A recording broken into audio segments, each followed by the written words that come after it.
ये क्या हो रहा है? कह रहा है ये तो नमाज हो जाएगी। तो मैं क्या तर्जमे वाली गल, कहां गई वो तर्जमे वाली बात है? इसका मतलब है अब मिर्जा जाहिला तूने समझा ही नहीं है कुरान के मतलब को, मानी को, मफाहिम को। सबसे पहले तो कुरान पढ़ा ही नाजरा जाता है। समझ आ रही है? तो फिर इस पर ये बकवास करने का क्या मतलब? लो अलिफ लाम मीम ते लफ्ज ने आके ये जनादा कट के रख देता है। भाई अगर ये कहता है कि तर्जमे के बगैर नहीं पढ़ना चाहते, कर ना तर्जमा। कहना नहीं आऊंगा तो मैं कह तू तो कहता तर्जमे तो बगैर ऐते हूं। बस गल खत्म हो गई। अब आ जाइए जरा अगली बात भी बतलाऊंगा आपको, आप जरा समझें। गिरामी कदर हज़रात, कुरान की पहली आयात हुरूफ मुक़त्तआत, इनका माना और मफाहिम और मतालिब को समझने के लिए आप कभी भी अपनी तरफ से नहीं समझ सकते। बस बाकी रह गई 3 किस्म दियाँ। दूसरी आयात दूसरे नंबर पर इधर देखा जाए, वो होती हैं जिनके अंदर वाज़ो नसीहत है, पहली उम्मतों के किस्से हैं, जन्नत और जन्नम का तज़किरा है, सवाब और अजाब का जिक्र है, आमाल सालिहा व आमाल बद का तज़किरा है। समझ आ रही है? इसको कहते हैं वाज़ो नसीहत वाली बातें। ये सारी कोई भी कहीं बैठकर पढ़ सकता है, जेदा मर्जी तर्जमा पढ़े, नो टेंशन। लेकिन ये याद रखना, आपको अदब मिलेगा तो आला हजरत के तर्जमे में मिलेगा, ये मैं आपको गारंटी देता हूं। पहली आयत है तो ये बात कोई तर्जमा कर ही नहीं सकता, ठीक है? उनको समझना तो उलमा के पास आना पड़ेगा। दूसरी वादो नसीहत वाली, जन्नत और दोज़ख वाली, कोई भी पढ़ ले, नो टेंशन। तीसरी आयत वो हैं जिनमें सिर्फ अहकाम हैं, जैसे नमाज के, रोजे के, हज के, वुजू के, जिहाद के, तलाक के, तिजारत के, ये जितने मसाइल हैं अहकामी आयात है। तो ये बात आयात मुहकमात जिसको कहते हैं, हुक्म वाली आयात, ये आयतें कोई माई कलाल अकेले बैठ के मुझे समझ दे, समझा दे, तवज्जो नहीं फरमाई आप हजरात ने। ये जब भी कोई समझ सकता है तो वो आलिम समझ सकता है, अगर समझा सकता है तो वो भी आलिम समझा सकता है, वरना आप नहीं समझा सकते किसी आलिम के सिवा, ठीक है? चौथी आयात तो ये बात की वो किस्में होती हैं जिनको आयात मुतशाबिहात कहते हैं। क्या कहते हैं? आयात मुतशाबिहात। उनका क्या मतलब है? जब तक तावील ना की जाए उनका कोई माई कलाल तर्जमा कर ही नहीं सकता है। आप कहेंगे वो ऐसी भी है, मैं कहा हाँ। इधर देखिए, आपको मसला समझाऊं। कुरान मजीद बुरहान रशीद में अल्लाह ने फरमाया, जब आका करीम अलैहिस्सलाम बैअत कर रहे थे, फरमाया महबूब यदुल्लाह फौका ऐदीहिम, ये सहाबा सारे अपने हाथ नीचे और नबी पाक ने ऊपर हाथ रखा, बैअत की। और बैअत कहाँ थी?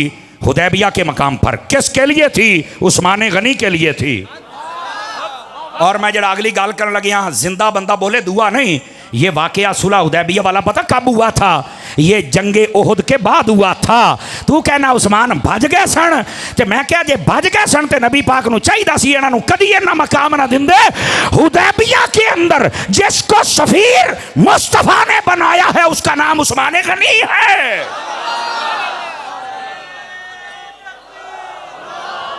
नाराए रिसालत, नाराए रिसालत, नाराए तहकीक, नाराए हैदरी, नाराए गासिया, ताजदारे खत्म नबूवत। अब बात समझ आई आपको? कोई नहीं आई है?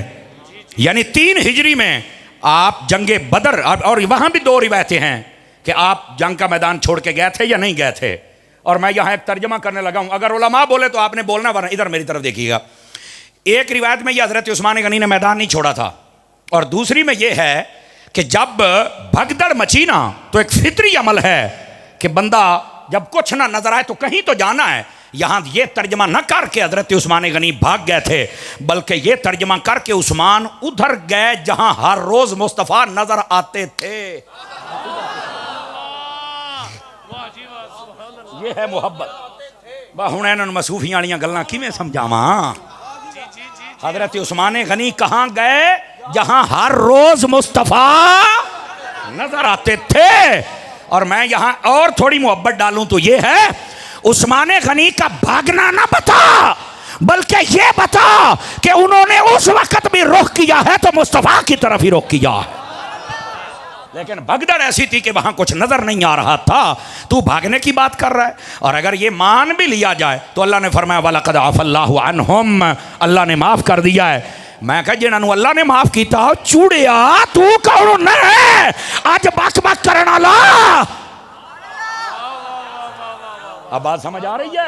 हम सबको चाहिए कि हम हकीकत को समझे मेरे भाई। ये कुरान मजीद बुरहान रशीद और इसका जो फैज़ान है इसको समझना बड़ा ज़रूरी है। अगर आप थक गए हैं तो बस कर दें।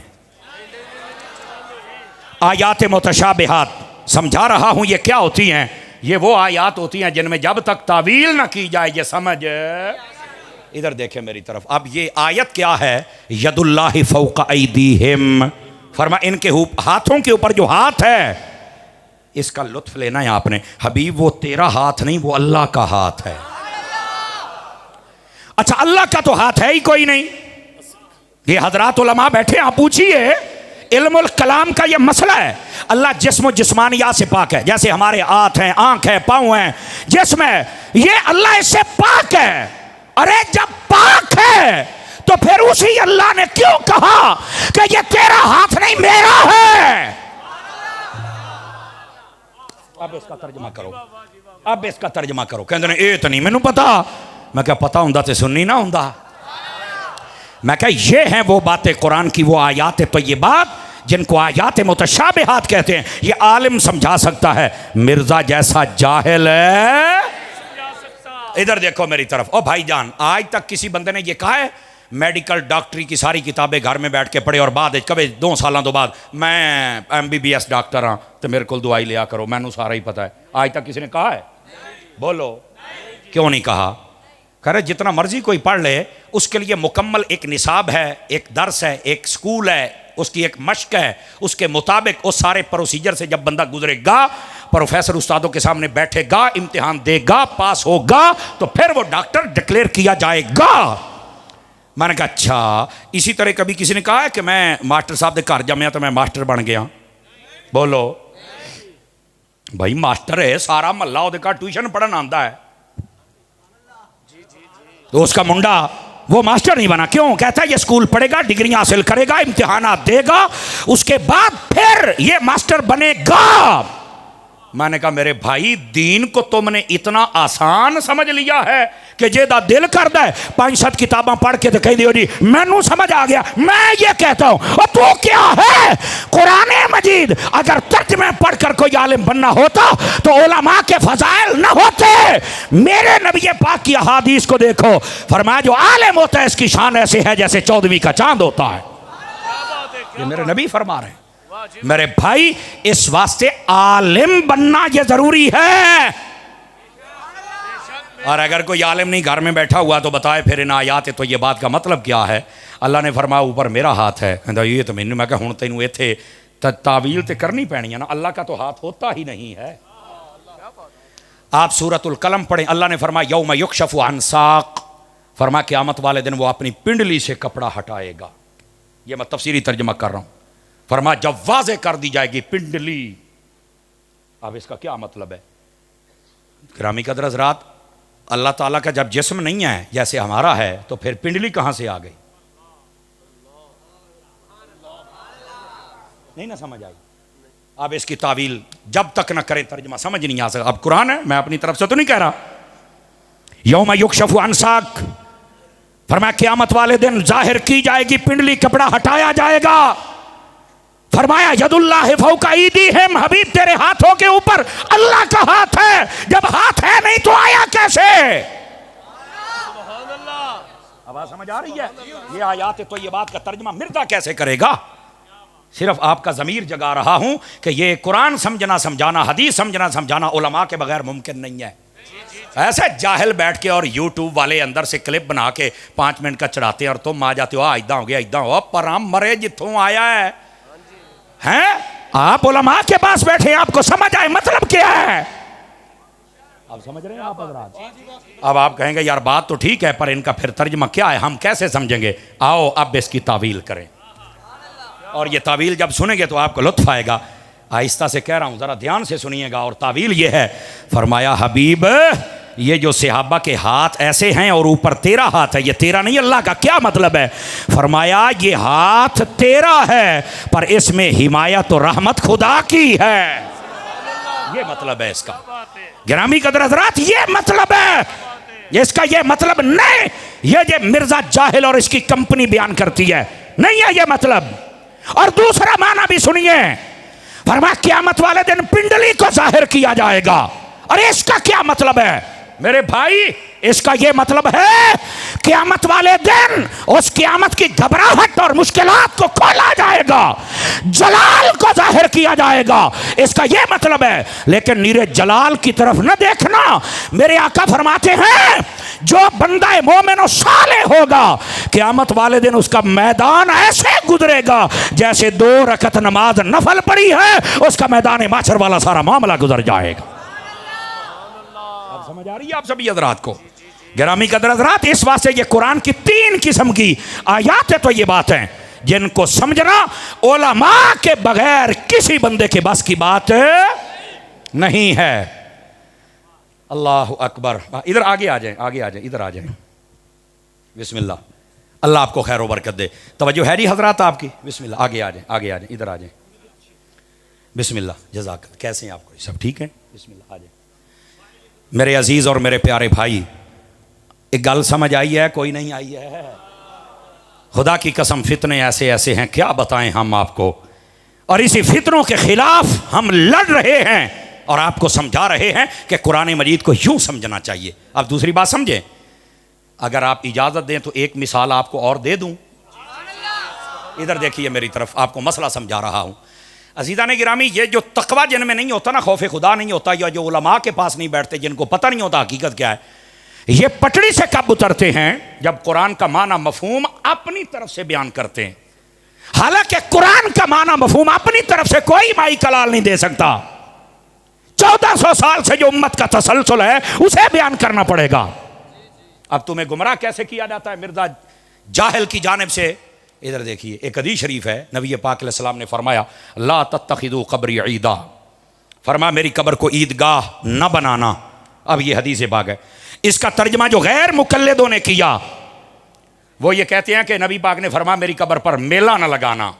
मैंने कहा जाहिलो, ये मेला लफ्ज कहां से लेके आ गए? तो इस हदीस में लफ्ज मेला है ही नहीं है, खयानत है, इसको कहते हैं इल्मी खयानत। और तुम सिर्फ ये देखते हो हदीस है, अबू दाऊद है, नंबर ये है। सिर्फ नंबर नहीं, रॉन्ग नंबर है, ये रॉन्ग नंबर है बयान करने वाला। अब पहली बात। अब दूसरी बात, ये जितने आजाद ख्याल हैं, ये जितने लिबरल हैं, जितने मिर्जा जेलमी की कंपनी के हैं, गामदी जैसे हैं, वो जब इसको बयान करते तो वो तर्जमा क्या करते? गौर से सुनिएगा। वो कहते हैं हुजूर ने फरमाया मेरी कब्र को ईदगाह न बनाना, जैसे ईदगाह में रश होता है। अब देखो ये जहर दिया जा रहा है, जैसे ईदगाह में रश होता है वैसे रश नहीं लगाना मेरे रोजे पर। तो इसलिए मक्के से जाओ मदीने में ना जाओ।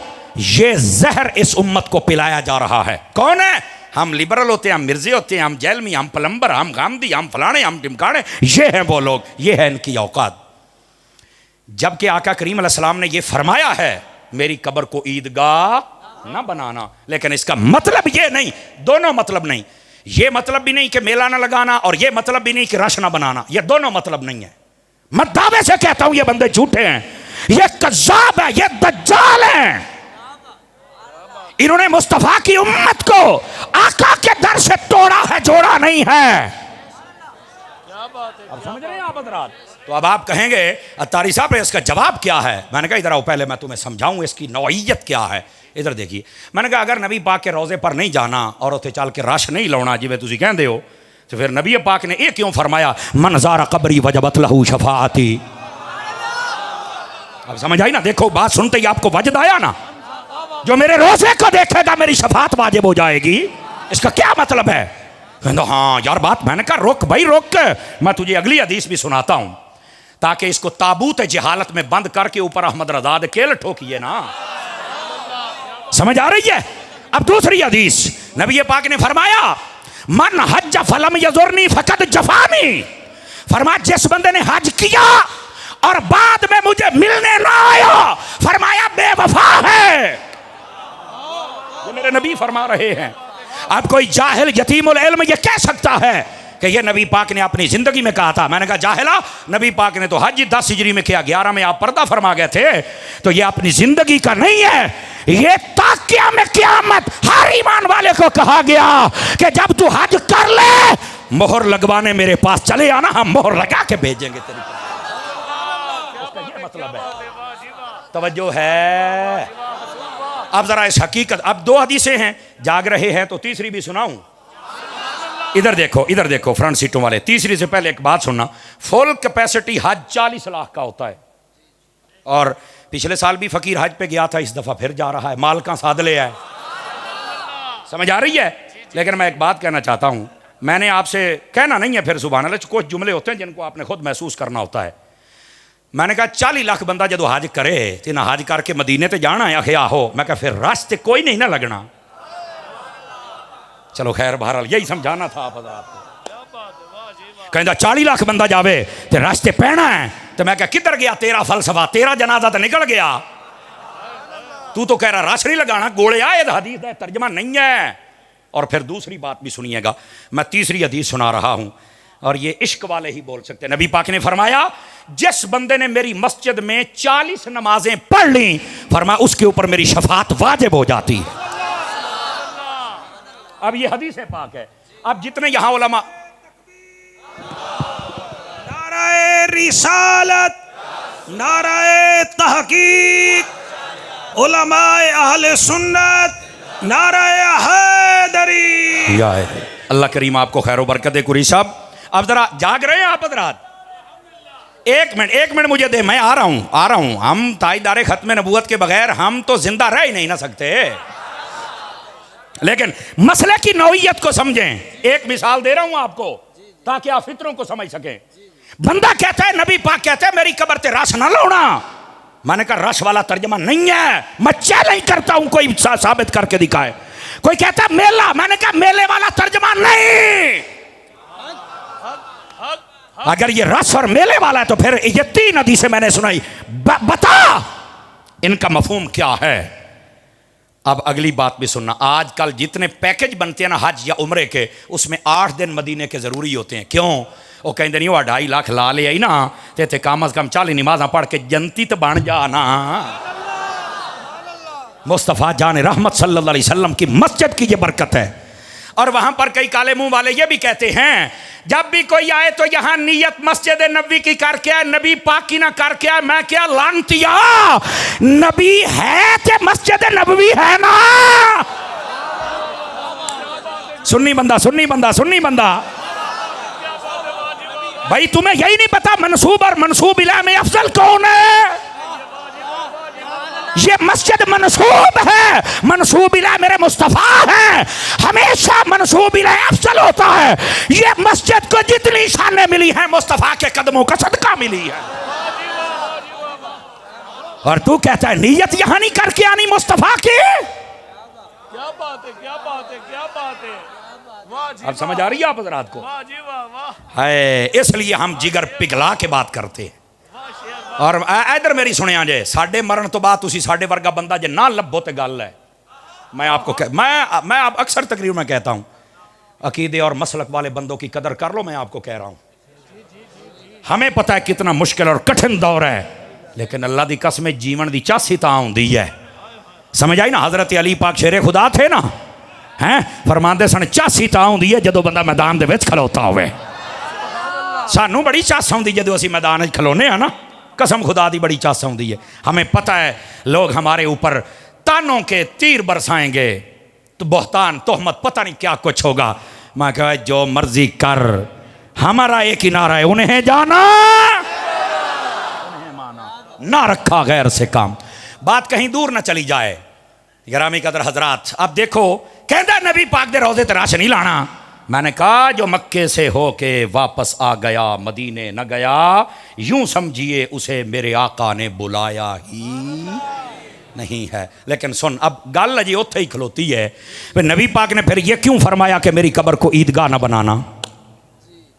तवज्जो है ना आप हजरात की? समझ आ रही है ना? बता रहा हूं कि जो आलिम होता है वो कैसे समझता है और जो जाहिल होता है वो मफहूम कैसे गलत दे के इस कौम के अकीदों को बर्बाद करता है। अब जाहिल की बात आपने सुन ली, अब इल्ज़ामी 3 हदीसें जवाब के तौर पे मैंने पढ़ी। अब बाजा ये हकीकी माना बताऊं आपको।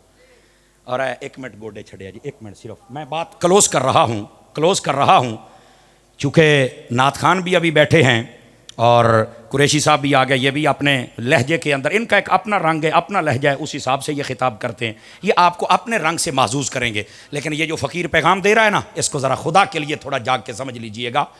अब इसका हकीकी मतलब क्या है कि मेरे नबी पाक सल्लल्लाहु अलैहि वसल्लम ने फरमाया मेरी कब्र को ईदगाह ना बनाना। आओ ज़रा इधर देखना, कहना मैंने नहीं है, इन कानों से मत सुनना, इनसे सुन लेना। अगर समझ आ जाए तो बोल लेना, वरना कोई हरज नहीं। सौदा खरा है, साडा विक की जाना है। अगर तेरा ईमान बच जाए मुझे और कुछ नहीं चाहिए। जो नबी ने फरमाया ना मेरी कब्र को ईदगाह ना बनाना, अब दाएं बाएं भी देखना, चेहरे भी पहचानना, किसको समझ आई है? इसका मतलब ये नहीं है कि यहां रश ना लगाना और यहां ना आना। फरमाया इसका मतलब ये है लोगों, ईदगाह में तुम सिर्फ साल में 2 मरतबा जाते हो, बाद में वो खाली पड़ी रहती है। मेरे रोजे पर सिर्फ 2 मरतबा ना आना, जब जब आओगे तुम्हारी ईद ही होती चली जाए। नाराए तकबीर, नाराए रिसालत, नाराए तहकीक, नाराए हैदरी, अल मदीना चल मदीना, अल मदीना चल मदीना, अल मदीना चल मदीना। ताजदार खत्म नबूवत मदीने के खित्ते, खुदा तुझको सलामत रखे, गरीबों फकीरों को ठहराने वाले। अल्लाह आपको सलामत रखे। यारे नारे मालकां दे, तुसी एक बार हाथ खड़े करके मैं दसो भी तुहानू तुहाडे अकीदे दी कोई समझ आई है कि कोई नहीं आई? सिर्फ ऐनी गल लै, ऐनी गल है। अल्लाह दियो बंदियो, हम तो बचा ही आपके अकीदे रहे, हमारे और पल्ले भी क्या है? हमारे पल्ले कुछ नहीं है। बस ये है सबक, आप इन दुनिया के कीड़ों मकोड़ों के पीछे मत चलें, आप अपने उलमा और उलमाए रब्बानी जीन के पीछे चलें। ऐसे इदारे इनको कायम भी करें, तावन भी करें, चंदा भी दें, बंदा भी दें और दिफा भी करें। अल्लाह करीम हम सब की हाज़री कबूल फरमाए। आमीन बेजाहे हबीब कल करीम।